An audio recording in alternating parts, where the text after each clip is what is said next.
Kasado na ngayong Marso ang 2025 Ironman 70.3 Puerto Princesa na gaganapin sa Palawan. Inaasahan din na muling magpapakitang gilas ang national team sa torneo. Yan ang ulat ni teammate Bernadette Tinoy.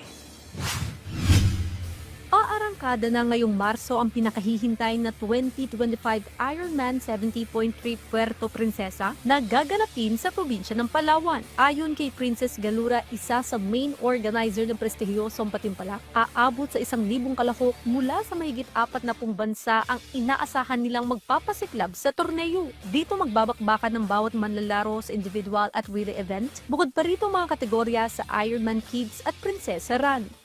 Well, less than mga 3 weeks to go, tapos inulan pa sila in the last couple of days, no? Nung inulan sila, kakacheck ko lang, maaraw na daw. So, ngayon, back to preparations na naman. Kasi itong March na karera natin is yung time na Balayong Festival, which also showcases the foundation day of the city.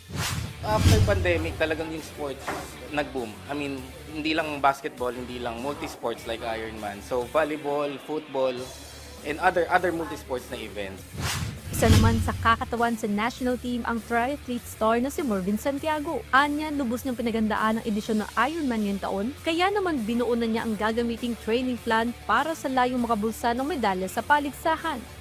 Proud ako to represent our country, my team, and syempre to compete with the other country. It's a challenge for us na triathletes kasi merong ibang country na kasali. Syempre gusto natin mag-step up naman yung mga Pinoy.